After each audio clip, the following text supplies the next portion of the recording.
La riposte américaine est immédiate. Le mur derrière lequel s'abritait le tireur est détruit.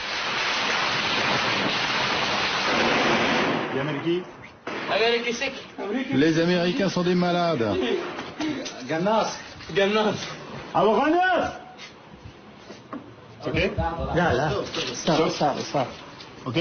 Comme toujours, ne pas rester trop longtemps au même endroit. Entre deux rues, au milieu des balles et des bombes, les civils les plus démunis tentent de survivre. Venez, monsieur. Regardez. Je n'ai rien à manger. Pas de thé. Tout est fini. Vous venez d'où, vous? Je suis français. Moi? J'ai 4 enfants.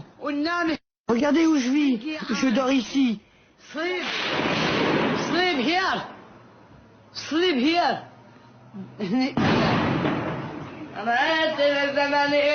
Il me reste les cigarettes offertes par les combattants. C'est tout. Retour vers la mosquée. Les Américains n'hésitent pas à tirer.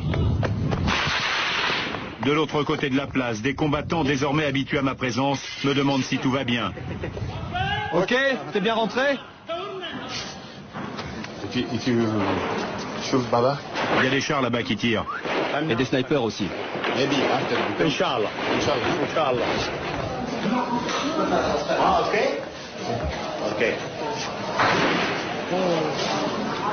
À l'intérieur, une rumeur court. Un cessez-le-feu serait bientôt signé et le siège levé.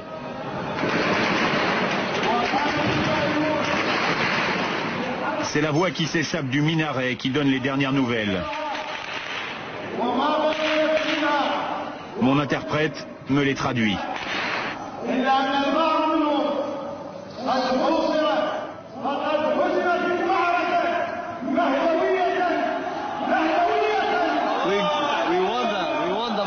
Nous avons gagné. Nous avons gagné la bataille. Quelques chars qui sont arrivés jusqu'ici, jusqu'à pas très loin d'ici. L'armée de Mahdi a fait une attaque, elle a brûlé certaines de ces chars et les autres sont... Certaines. Oui, et les autres sont partis. Les fidèles manifestent leur joie d'avoir gagné. Ce n'est que de la propagande. Les tirs américains continuent et se rapprochent. Les éclats de roquettes et de missiles tirés des avions jonchent le sol. Dans cette cour, plus personne n'est à l'abri.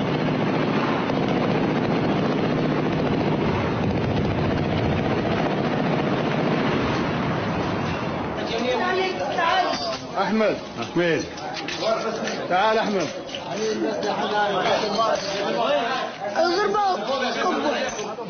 Ils ont visé le mausolée, ça a explosé. La porte, tout est cassé. Mon Dieu, ce qu'ils ont fait est insupportable. Toutes les vitres du tombeau d'Ali ont explosé en pleine prière. Il y a des blessés.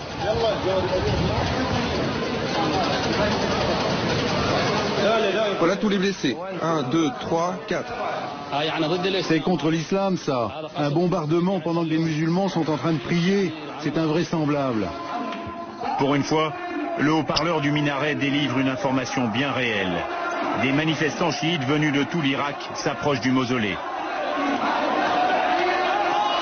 La porte sud est enfoncée. Ils sont des milliers à avoir répondu à l'appel des dignitaires chiites pour sauver le tombeau d'Ali et restaurer la paix à Nadjaf.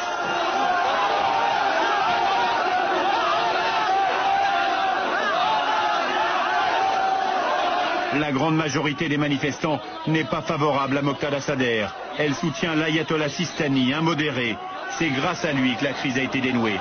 Moqtada et ses hommes vont quitter le mausolée. On peut dire maintenant qu'un cycle s'est achevé puisque les forces d'occupation se sont engagées à se retirer de la ville sainte. L'armée du Mehdi va également se retirer. Mais allez-vous rendre vos armes au gouvernement irakien ou aux Américains? Non, c'est hors de question. On ne rend pas les armes. À l'extérieur, c'est la joie. Les manifestants embrassent les combattants de l'armée du Mehdi. Pour l'instant, c'est la fin des combats et les armes vont disparaître. Cela fait 2 jours que je suis dans la rue. Ils ont tué tout mon groupe. Les chars américains reculent, submergés par la foule.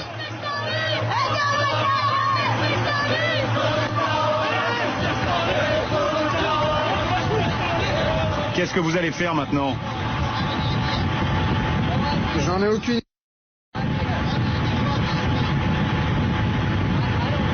J'ai même aucune idée de ce qui se passe ici. Je pense qu'ils viennent prier, ils viennent sûrement pas à un anniversaire.